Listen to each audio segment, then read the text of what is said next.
Olá, eu sou Thaís, sou terapeuta ocupacional, sou formada pela Universidade Federal de São Paulo e atualmente faço mestrado em ensino em Ciências da Saúde. Mas eu também sou professora de educação especial e costumo atuar junto no contexto educacional. Hoje nós vamos falar um pouquinho sobre o manejo de pessoas com deficiência e os aparatos, adaptações dentro de sala de aula. Bom, essa é então a primeira aula desse módulo, do módulo 2, com 2 aulas. Nós vamos falar um pouquinho sobre o raciocínio que se faz em relação aos equipamentos na sala de aula. Para começar a nossa conversa, é preciso a gente saber o que é terapia ocupacional, né? Por que um terapeuta ocupacional fala sobre esse tema na sala de aula? É importante entender que nós, seres humanos, somos constituídos das esferas biológica, psicológica e social. Por isso, eu costumo dizer que a terapia ocupacional é uma profissão de 3. Então, levante seus dedinhos e venha conversar conosco. Os seres humanos, então, temos a esfera biológica, psicológica e social. Quando se tem algum problema em alguma dessas áreas, a gente precisa da intervenção, né, a necessidade de procurar algum terapeuta ocupacional. Por quê? Porque algumas dessas áreas podem trazer prejuízos nos eixos do cotidiano, que também são 3. As atividades de vida diária, divididas entre instrumentais e básicas. As instrumentais são tudo aquilo que você faz: cozinhar, ir ao mercado, pagar conta, gerir a vida, né? E as atividades básicas: andar, falar, se alimentar, tomar banho, escovar os dentes e por aí vai. Esse é um dos eixos do cotidiano. O próximo eixo das atividades produtivas, que são as atividades no mundo adulto, o trabalho, e no mundo infantil, principalmente a escola. E as atividades de lazer, né? Sair com os amigos, brincar, ir ao cinema. A atividade de lazer básica da criança é o brincar. E aí, quando se tem um prejuízo nessas áreas, precisa da intervenção de um TO, né? Se você então não consegue realizar alguma dessas atividades, você pode pedir a ajuda de um terapeuta ocupacional.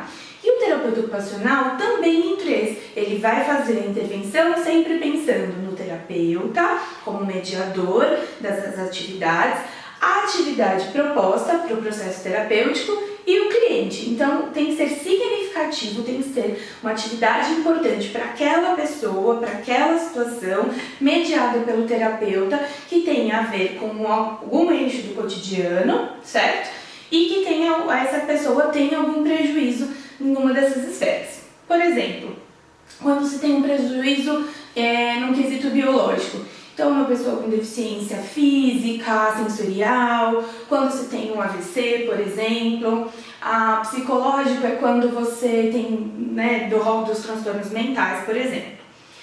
E social, quando tem alguma vulnerabilidade social, quando tem alguma questão de risco, de violação de direitos, por exemplo, pessoas em situação de rua, mulheres que sofreram violência doméstica e por aí vai, certo?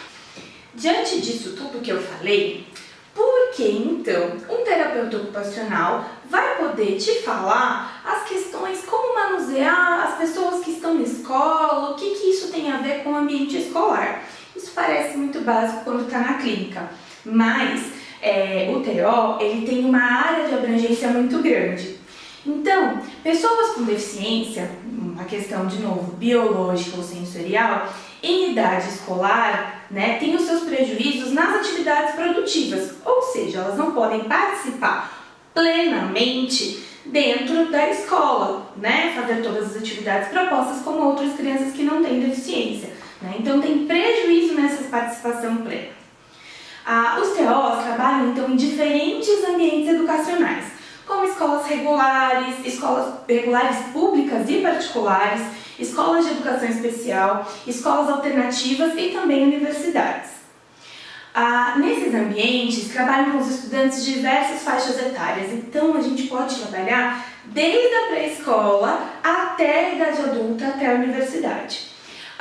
E segundo a AOTA, que é a Associação Americana de Terapeutas Ocupacionais, as escolas públicas são o ambiente de trabalho mais comum para os TOs, mais de 30% de todos os profissionais, membros dessa associação, identificaram a escola pública como seu principal ambiente de trabalho. No Brasil, a terapia ocupacional no contexto educacional, ela se concentra principalmente em 3 eixos. A habilitação e reabilitação, então os processos clínicos que se precisam estabelecer para que essas crianças exerçam sua plena participação no ambiente escolar. A comunidade escolar, então todas as pessoas que precisam compreender os processos, o cotidiano, a rotina da escola. Então o terapeuta ocupacional pode propor atividades dinâmicas que favoreçam a compreensão da dinâmica de pessoas com deficiência dentro do espaço escolar e as adaptações de materiais e currículos para as pessoas com deficiência dentro do ambiente escolar. Para esta aula, nós falaremos para os profissionais da comunidade escolar sobre as adaptações utilizadas na escola. Então, isso é um trabalho de um TO, feito para a comunidade escolar.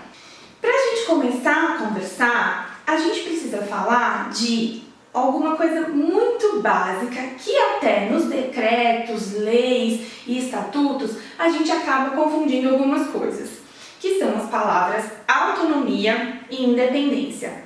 Elas não são sinônimos, apesar de elas serem muito próximas. A autonomia refere ao desejo, o impulso, a vontade de realizar alguma coisa. Então você acorda, toma o seu banho, vai no seu armário e você escolhe a roupa que você quer vestir. Quando você escolhe a roupa que você quer vestir, você está sendo autônomo sobre o seu próprio vestuário. Quando você pega essa roupa e veste ela de forma independente, você está sendo independente sobre o seu próprio vestuário. Ou seja, a independência tem a ver com realizar aquilo que você escolheu de forma autônoma, sem necessitar do apoio de outra pessoa.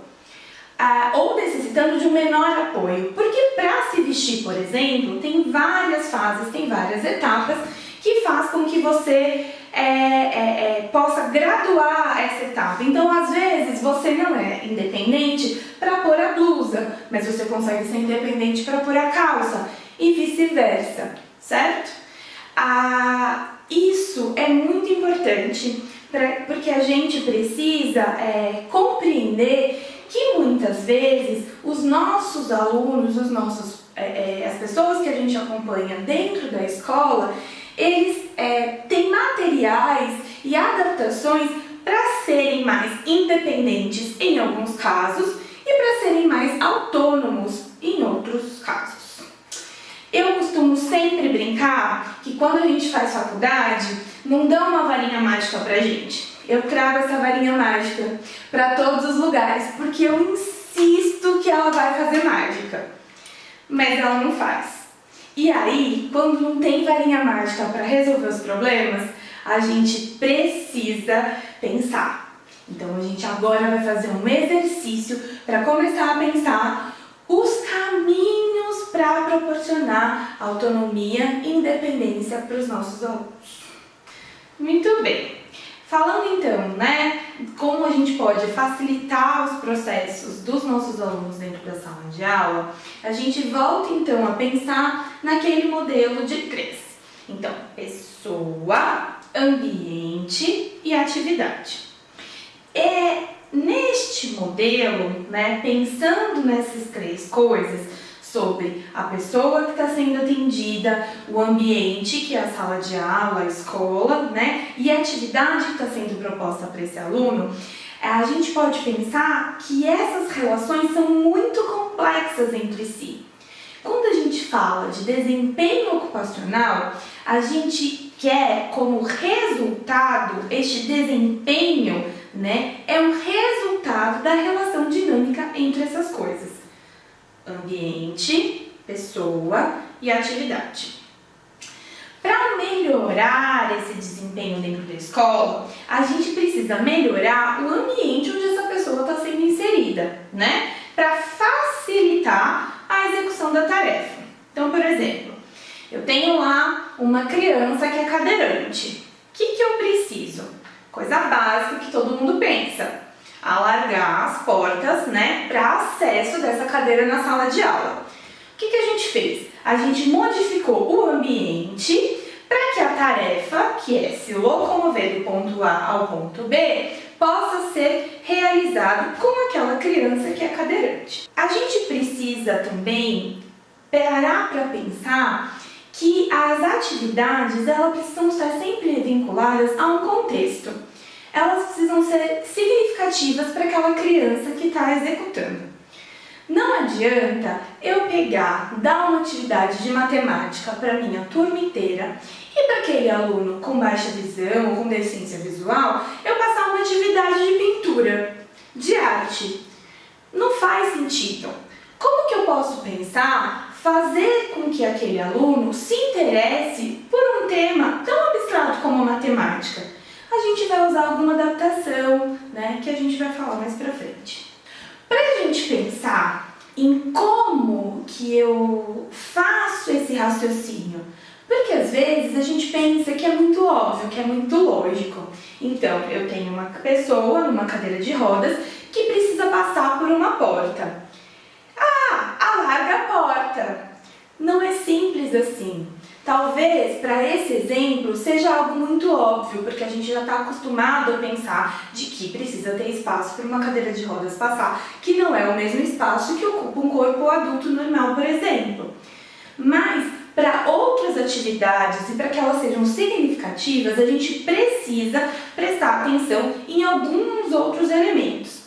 E como que a gente exercita isso? Lembra que eu falei que a varinha mágica não resolve? A gente precisa pensar, raciocinar. E aí, a gente pode propor uma abordagem, que é uma abordagem específica da terapia ocupacional, mas que ela serve para a gente conseguir montar um raciocínio que vai na linha daquilo que a gente precisa, que é a abordagem co-op. Essa abordagem ela tem uma tradução no Brasil que significa orientação cognitiva para desempenho ocupacional. Mais ou menos significa que a gente precisa ter, usar a cognição, usar a cabeça, usar o pensamento, né, para a gente desempenhar algo. Então vamos lá. Essa abordagem ela é definida então como abordagem centrada no cliente, baseada no desempenho de resolução de problemas, que permite a aquisição de habilidades por um processo de utilização de estratégias de descoberta guiada. As estratégias podem ter a pessoa, a tarefa, o ambiente ou as relações entre eles como alvo. Como assim? Vamos usar um exemplo simples. Eu tenho uma maçã e essa maçã precisa ser cortada. Se eu empurrar a faca com um pouco mais de força, sou eu que estou modificando algo para realizar essa tarefa. Se eu usar uma faca maior, eu estou modificando a tarefa e aí eu consigo cortar a maçã com maior facilidade. Se eu ver que a altura é uma mesa muito baixa me dificulta cortar, eu posso usar um balcão mais alto, onde eu tenha mais firmeza e tranquilidade. E se eu usar o conjunto dessas três coisas, eu consigo então a relação entre todas, que vai facilitar a interação entre todas, que vai facilitar a tarefa fim, que é cortar a maçã. É um pouco complicado. Vou dar outro exemplo. Lembra a criança que eu estava falando na aula de matemática? Então, quando eu proponho para uma criança com baixa visão ou deficiência visual que ela use um ábaco, eu estou modificando a tarefa. Ou seja, ela não precisa fazer conta no caderno, ela pode usar um instrumento como o ábaco para poder facilitar e usar ou aprender todas as operações matemáticas comuns. Se eu fizer com que essa criança escreva no caderno, ou uma criança com baixa visão, né, por exemplo, eu posso modificar a própria pessoa, querer que ela faça alguma coisa para a qual ela ainda tem alguma dificuldade, ou para a qual ela não apresenta a sua melhor habilidade. Então a gente sempre prefere que a gente mude a tarefa, que a gente mude o ambiente, ou que a gente some as coisas, as possibilidades de mudança, para aumentar o desempenho dessa pessoa. Muito bem.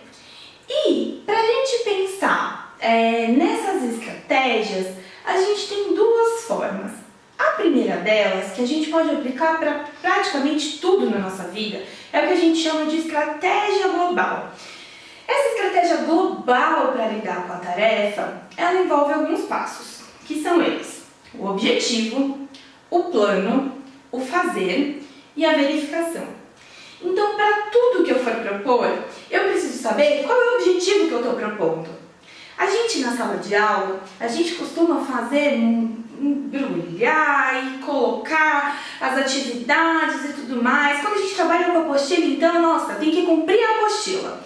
E aí a gente não pensa qual é o objetivo pedagógico que a gente está propondo aquilo, né? Quando a gente faz o plano de aula, quando a gente faz o plano de ação, quando a gente aprende lá há muito tempo, né, que a gente precisa fazer coisas, a gente precisa pensar nos objetivos que a gente está propondo essas coisas. E aí, quando eu traço qual é o objetivo que eu preciso alcançar, fica mais fácil eu elaborar um plano para alcançar o meu objetivo final. Por exemplo, a criança, né, que precisa passar pela porta para acessar a sala de aula. A criança está lá na cadeira de rodas, precisa ter não só o espaço para a criança, como as rodas, o espaço do adulto que está atrás, o espaço para manejar. Ou seja, qual que é o meu objetivo? Que a criança acesse o espaço de aula. Qual que é o meu plano? Garantir espaço suficiente para que ela passe, para que ela manobre e acesse um espaço para ter aula. Depois que eu tenho o meu objetivo e o meu plano, eu preciso colocar esse plano em ação. E aí, a partir do momento em que eu já larguei a porta, que eu já garanti a manobra, né? E eu entrei com essa criança para a sala de aula, eu vou verificar se o meu plano deu certo. Então, se eu só largar a porta e não garantir espaço para a manobra da cadeira, a hora que eu for entrar, eu vou verificar que o espaço não foi suficiente. Então, eu tenho que retomar o plano, abrir um novo espaço para que eu possa, então, manobrar a cadeira de rodas dentro da sala de aula. E aí, depois, por fim, verificar novamente. Foi espaço suficiente? Essa criança acessou a sala de aula? Eles conseguiram acessar os corredores da sala de aula para conversar com os outros colegas, por exemplo? Então, esse tipo de raciocínio que a gente vai fazer para todas as tarefas e propostas que a gente for fazer para todas as crianças. E isso ajuda muito pessoas com deficiência, mas isso ajuda muito a todos nós, quando a gente precisa propor coisas e fazer coisas e a gente precisa se debruçar para não ficar fazendo e refazendo a mesma tarefa várias vezes. A gente falou das estratégias, né? Da estratégia global que permeia todas as atividades que a gente vai propor. A gente vai falar agora das estratégias específicas. As estratégias específicas, elas são específicas, o nome mesmo já diz, elas são específicas para cada situação, para cada um no dia a dia. Não tem receita de bolo, a gente precisa parar, refletir, analisar. O que a gente consegue é dar algumas dicas de alguns comandos, né, para a gente pensar que facilita acessar processos cognitivos para a execução de alguma tarefa.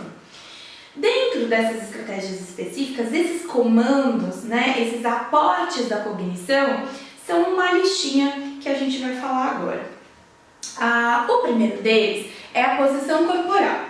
Então, quando você está realizando alguma tarefa e vê que a posição corporal pode ser modificada, você pode, né, se atentar a isso. Então, olha, eu acho que fica mais fácil se você levantar e inclinar o corpo para frente. Eu acho que fica mais fácil se você apoiar os pés no chão. Como que a gente fala isso com a criança? A gente não fala assim, eu acho que fica mais fácil fazer de tal forma. A gente fala, apoia os pés no chão, encosta a coluna na cadeira, levante os ombros, se incline para frente. Isso requer, acessa, né, um comando cognitivo que faz a gente prestar atenção na nossa posição corporal e arrumá-la para facilitar a tarefa.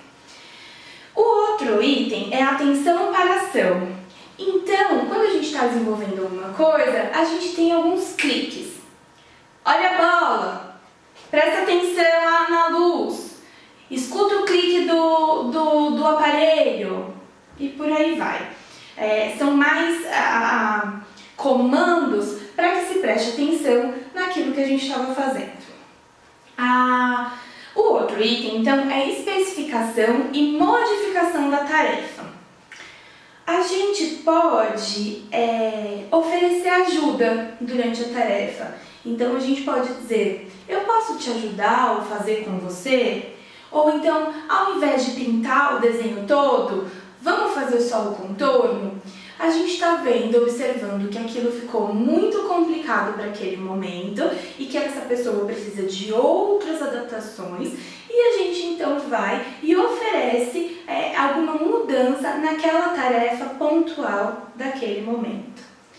Eu costumo tomar muito cuidado com isso, porque a gente tem a tendência o tempo todo de modificar a tarefa e de não esperar que às vezes as pessoas tenham um tempo maior para desenvolver determinada tarefa.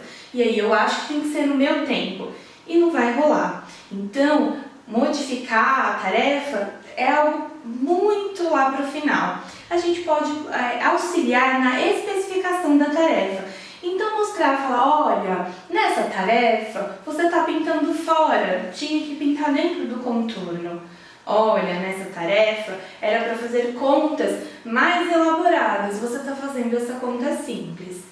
Olha, nessa tarefa você tem que interagir com os colegas, né? E você dá mais informações sobre aquilo que é esperado daquela tarefa específica. A próxima é complementar, então, o conhecimento da tarefa. Que é isso? Que é uma continuidade dessa especificação. Então, se disser apenas ler o enunciado para uma pessoa com deficiência visual, às vezes não é o suficiente. Você precisa descrever, por exemplo, a imagem que complementa aquele enunciado. Para as pessoas que são ledores dentro de sala de aula, por exemplo, isso faz toda a diferença. Se você só lê o enunciado que está proposto pela atividade, você não consegue dar dimensão daquele enunciado, daquela proposta. O próximo item é, então, sentir o movimento. Prestar atenção no movimento que a criança faz para fazer determinada tarefa. Por exemplo, quando a gente faz o B, a gente pode dizer, preste atenção nas voltinhas que faz o B, no círculo que ele faz, nas duas bolinhas e por aí vai. Preste atenção na forma como você está segurando a tesoura, né? A pressão que precisa fazer para cortar. Isso é se atentar ao movimento fino, específico que a gente pode estar fazendo, executando para realizar aquela atividade. A outra coisa que a gente usa muito e a gente não sabe que tem um nome chique para isso é mnemônica verbal motora. Então, a gente usa isso para fazer várias coisas. Quando a gente está dando um laço no cadarço do tênis, a gente pode falar, faz que nem as duas orelhas de coelho. Por exemplo, quando a gente está escovando os dentes, a gente pode fazer, a bolinha, ou a roda gigante para escovar os dentes, o trem, agora é a vez do trem para escovar os dentes. Isso são os recursos de imagem que a gente associa para realizar as atividades. Outra coisa é o roteiro para a rotina verbal. Então, quando a gente está jogando bola, por exemplo, dribla, chuta, gol! Ou seja, é uma sequência de algumas palavras que a gente vai utilizando para terminar essa tarefa. Dribla, chuta e é gol. Outra coisa, quando a gente vai estar jogando basquete, por exemplo, eu uso muitos exemplos dos esportes. Bater a bola, bate, arremessa, cesta, né? São algumas palavras que dão um indício daquilo que você tem que fazer. Então, você vai saber um roteiro, né, de uma rotina verbal para uma sequência de atos motores que você tem que realizar para fazer a tarefa. A gente viu hoje que há dicas e estratégias que a gente pode pensar para auxiliar o comportamento motor das pessoas com deficiência que a gente atende na sala de aula. A gente precisa olhar para o nosso contexto e prestar atenção nas coisas que a gente faz, nas coisas que a gente propõe, mas principalmente nos motivos que a gente está propondo determinada atividade, determinada tarefa, para que faça sentido para o aluno, para todos os alunos e para o professor, né? Para como que a gente auxilia a melhor participação desses alunos em sala de aula. Agora, a gente precisa pensar em algumas coisas. Na educação, a gente vai ter muito trabalho, pouco reconhecimento social, mas a gente faz muita diferença na vida das pessoas, principalmente na vida das pessoas que precisam. Para a gente pensar sobre essa aula hoje, ficam aqui duas questões. Primeira delas, trabalhamos para facilitar a autonomia ou a independência desses alunos? A segunda seria, quais alunos podem se beneficiar da estratégia global e das estratégias específicas nos processos de aprendizagem? Tentem pensar em exemplos, em alunos que vocês conhecem, em pessoas que vocês lidam no dia a dia, tá? Para discutir no fórum, para discutir entre vocês, né? E poder pensar em coisas, em exemplos específicos dos seus cotidianos.